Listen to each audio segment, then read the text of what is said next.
Welcome to the Learning Tricks YouTube channel.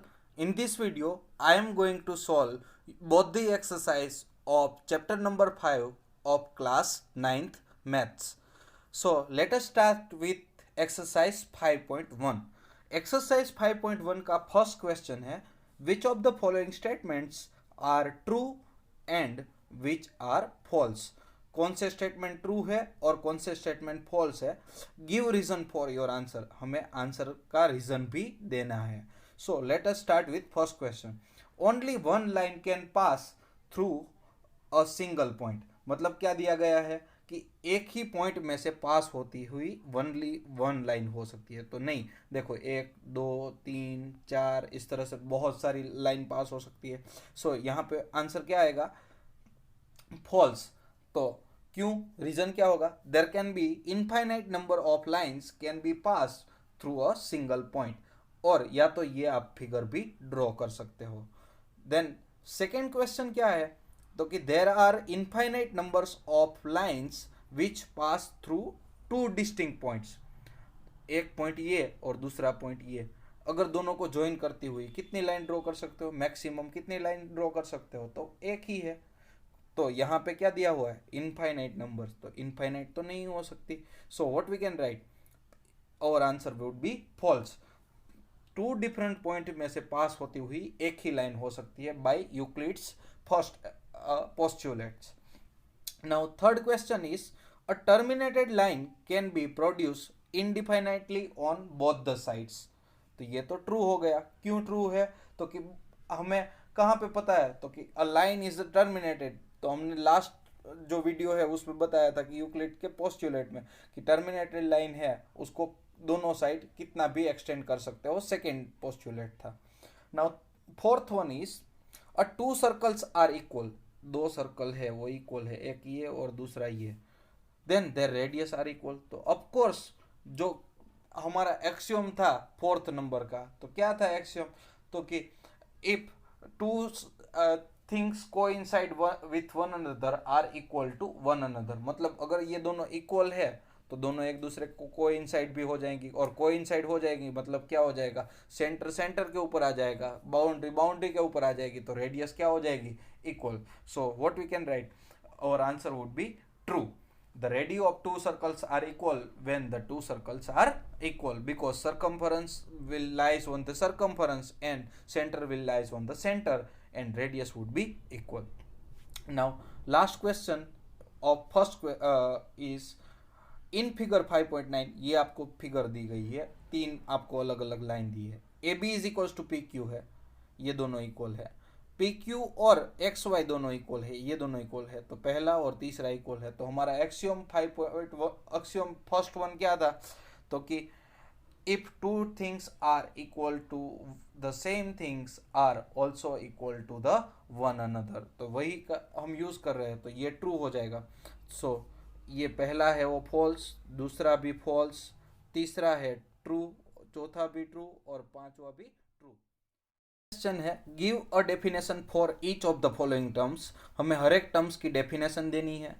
Are there other terms that need to be define first. और इसको define करने के लिए क्या हमें कोई और भी डिफाइन करना पड़ेगा? और व्हाट आर दे, अगर डिफाइन करना पड़ेगा तो किसको डिफाइन करना पड़ेगा? And how might you define them, और उसको आप किस तरह से डिफाइन करोगे वो बताना है. सो अब देखो यहाँ पे पैरेलल लाइंस को डिफाइन करना है, परपेंडिकुलर लाइंस को डिफाइन करना है, लाइन सेगमेंट को डिफाइन करना है, रेडियस को डिफाइन करना है और स्क्वायर को डिफाइन करना है. इन सबको डिफाइन करने के लिए हमें तीन और टर्म डिफाइन करनी पड़ेगी. कौन कौन सी? एक तो प्लेन, दूसरा क्या हो जाएगा? तो कि पॉइंट, और तीसरा क्या हो जाएगा? तो कि लाइन. ये तीनों चीज़ हम डिफाइन करेंगे तो ही हमें पता चलेगा कि ये इसकी डेफिनेशन किस तरह से देनी है. तो let us start with first part, that is a plane. Plane मतलब क्या होता है? फ्लैट सरफेस जिसके ऊपर बहुत सारी जियोमेट्रिक फिगर्स हम बना सकते हैं, बहुत सारी या तो एक. सो प्लेन की डेफिनेशन कुछ इस तरह से बताएंगे. Flat surface in which geometric figures can be drawn are known as a plane. Flat surface के ऊपर जो जियोमेट्रिक फिगर्स हम ड्रॉ कर सकते हैं इस तरह से, तो उसको हम क्या बोलेंगे? तो कि प्लेन बोलेंगे। और प्लेन की हमने डेफिनेशन पहले ही बताई थी कि प्लेन के ऊपर कैसे होंगे, तो इवनली लाइन स्प्रेड हुई होंगी। तो a plane surface is a surface which evenly lies with the straight line on itself. Now second part is point. अब पॉइंट को कैसे डिफाइन करोगे, तो पॉइंट है वो वैसे तो जीरो डायमेंशनल वाला ऑब्जेक्ट है, इसको मैं पॉइंट बोल सकता हूँ, यस बोल सकता हूँ। तो point is a dimensional dot, dimensional less dot, जिसका कोई भी डायमेंशन ना हो वैसा एक डॉट कर देते हो किसके ऊपर, तो प्लेन के ऊपर। प्लेन के ऊपर कोई भी डायमेंशन लेस डॉट है उसको हम क्या बोलेंगे, पॉइंट। देन नेक्स्ट वन हमें और क्या डिफाइन करना पड़ेगा, तो लाइन डिफाइन करनी पड़ेगी। लाइन कैसे डिफाइन करोगे, तो ऐसे बहुत सारे अनगिनत डॉट है, उसको अगर हम ज्वाइन करते हैं तो क्या बन जाता है, लाइन। तो लाइन को हम ऐसे डिफाइन कर सकते हैं, a collection of points that has only length no breadth. Point का कलेक्शन जिसका कोई भी ब्रेथ नहीं होता बट लेंथ होता है, and it can be extended on both the direction. दोनों साइड उसका कभी भी एंड होगा नहीं, उसको हम क्या बोलेंगे, लाइन बोलेंगे। सो लाइन की डेफिनेशन फिर से रिपीट कर रहा हूं, a collection of points that has only length and no breadth is known as a line. अब इन सबको मैं डिफाइन कर सकता हूं कैसे, तो पहला स्टार्ट करता हूं पैरेलल लाइंस। तो parallel lines are those lines, ये पैरेलल लाइन बोल सकते हैं, ये दोनों पैरेलल लाइन है। तो इसकी डेफिनेशन कुछ इस तरह से होगी, parallel lines are those lines which never intersect each other and are always at a constant distance. इन दोनों के बीच का डिस्टेंस क्या होगा, तो कांस्टेंट डिस्टेंस होगा, and perpendicular to each other.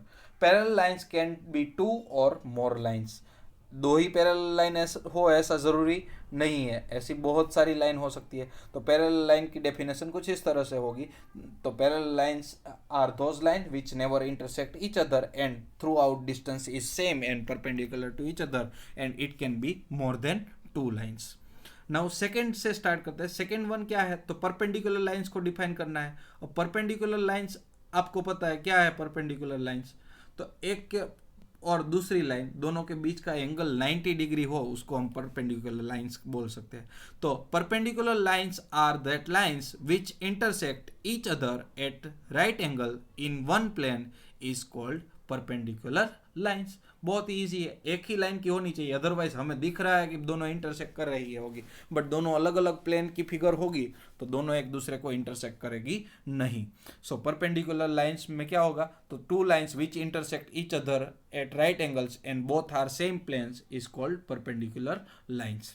Third one line segment. तो लाइन सेगमेंट क्या होगा, व्हेन लाइन सेगमेंट मतलब कुछ एंड वाला, तो एंड वाला जो लाइन है उसको हम क्या बोलते हैं, लाइन सेगमेंट। तो when a line can not be extended any further, line को अगर आगे बढ़ाया नहीं जा सकता, यहाँ पे बाउंड्री हो गई उसकी, तो उसको हम क्या बोलेंगे, तो कि line segment.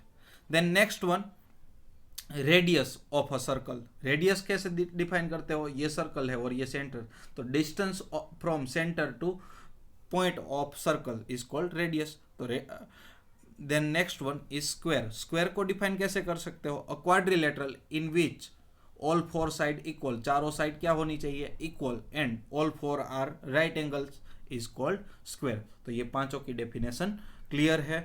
Then next one, next question है consider two postulate given below. यहाँ पे दो पोस्टुलेट हमें दिए गए हैं, मतलब इसका प्रूफ की जरूरत नहीं है।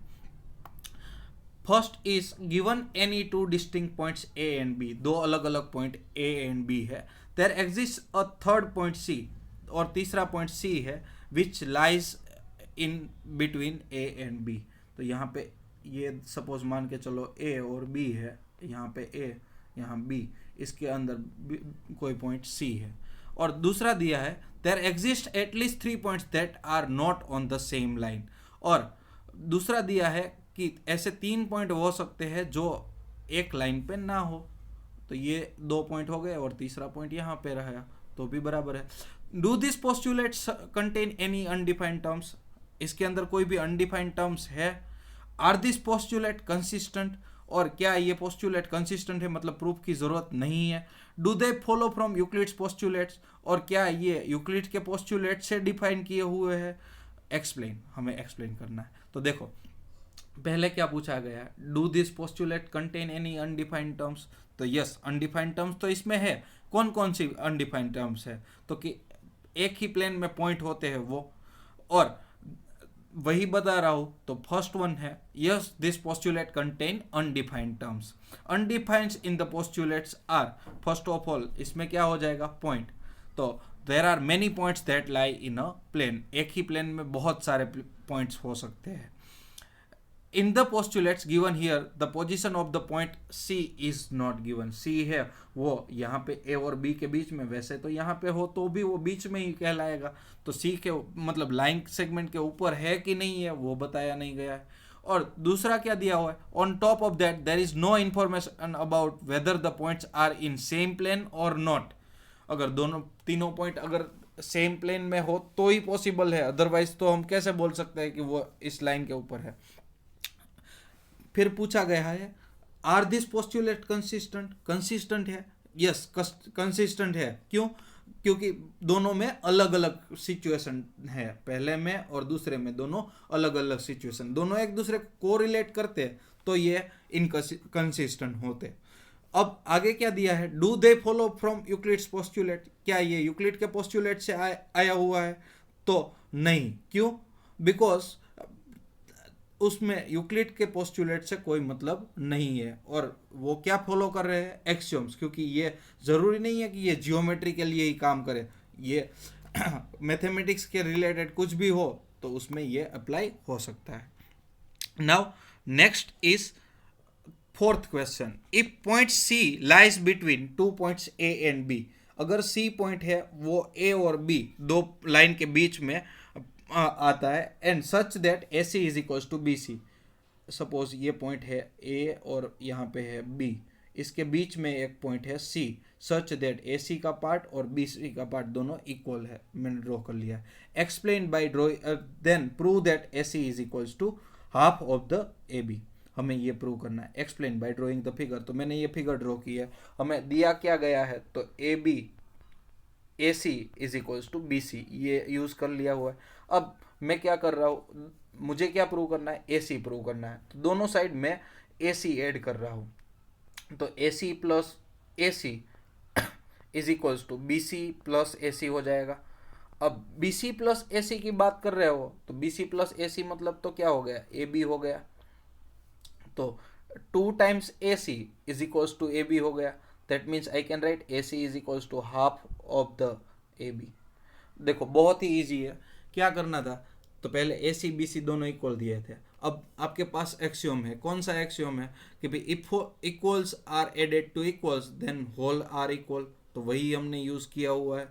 तो दोनों साइड मैंने ए सी एड कर दिया, तो बी सी प्लस ए सी दोनों मिलके क्या बन रहा है, ए बी बन रहा है। तो 2ac is equals to A B हो गया, 2ac is equals to A B हो गया। That means I can write कि A C is equals to half of the A B, because 2 सामने जाएगा तो वो क्या हो जाएगा, डिवीजन में। सो ये ड्रॉ हो गया। तो ये फिगर भी आपको ड्रॉ करना है और साथ में ये पूरा लिखना है। नाउ नेक्स्ट क्वेश्चन नंबर 5 क्या है, तो कि in question 4 point C is called a mid point of line segment. Yes, ये सी है, वो मिड पॉइंट बोल सकते हैं हम।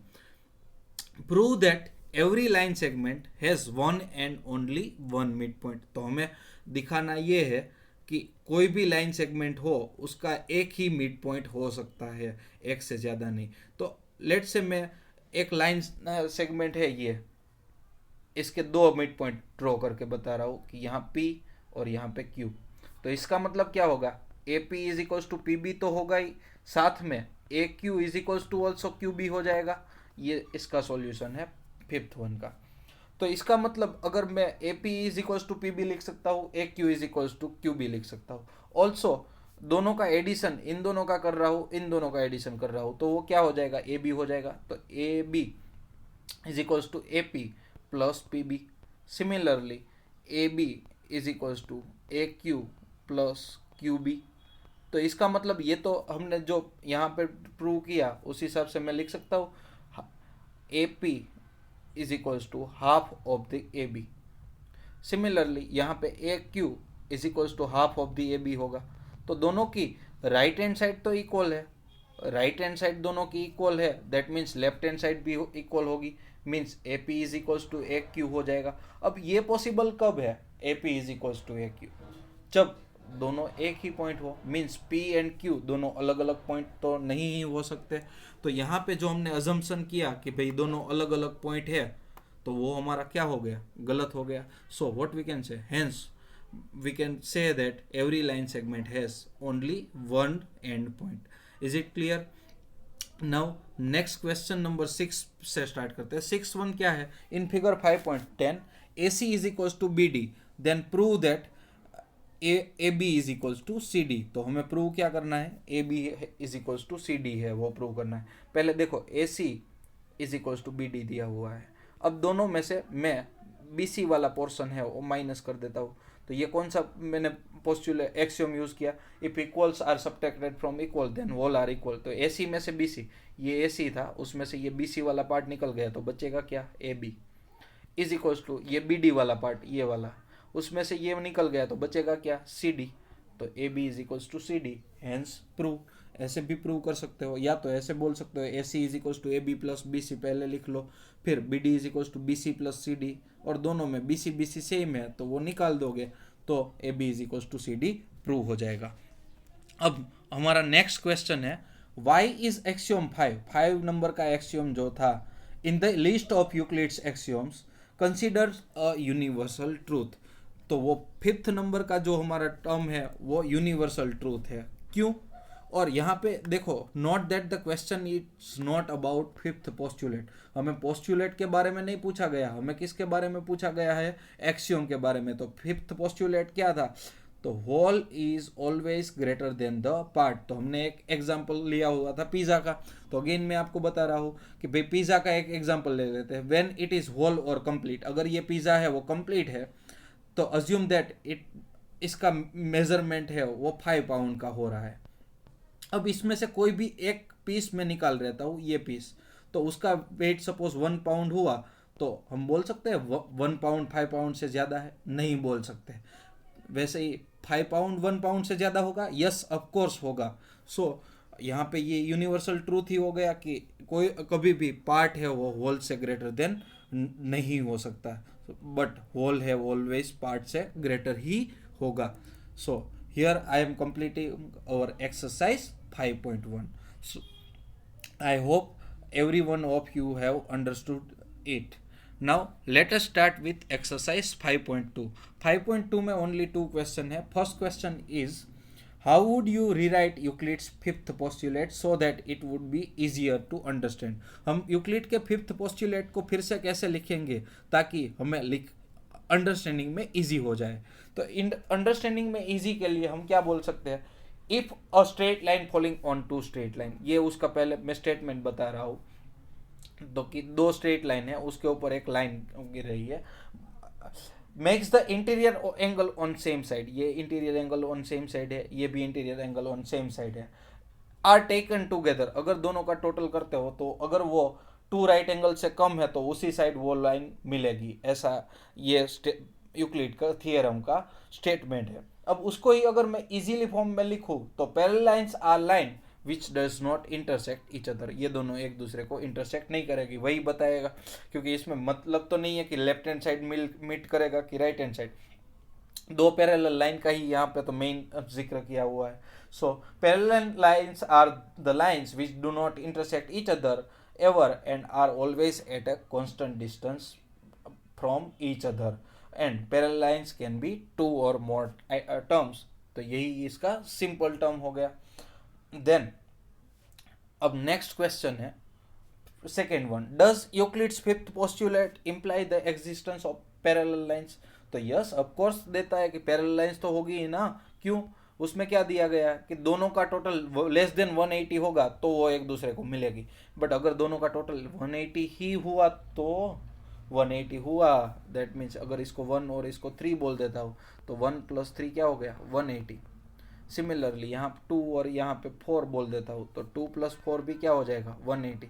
तो 180 के बारे में वहाँ पे क्या दिया हुआ है, तो वो कुछ नहीं दिया है, लेस देन 180 हो तो वो दोनों मिलेगी, तो इक्वल टू 180 है, दैट मीन्स वो दोनों एक दूसरे से नहीं मिलेगी, नहीं मिलेगी तो वो क्या हो जाएगा पैरेलल लाइंस हो जाएगी. So yes, we can say Euclid's fifth postulate implies the existence of parallel lines. ये फिगर ड्रॉ कर लो और फिगर के बाद ये ऐसे दिखा दो. और क्या लिख सकते हो कि in the postulate it is given if sum is less than 180 then two lines intersect on that side, but here total sum is equal to 180, so this line never intersect each other. That means it is a parallel lines. So here we are completing our chapter number 5 of class 9th. If you have any doubt or any query, please feel free to comment here and ask your doubt. I hope you have understood it everything, and press the like button. Thank you everyone.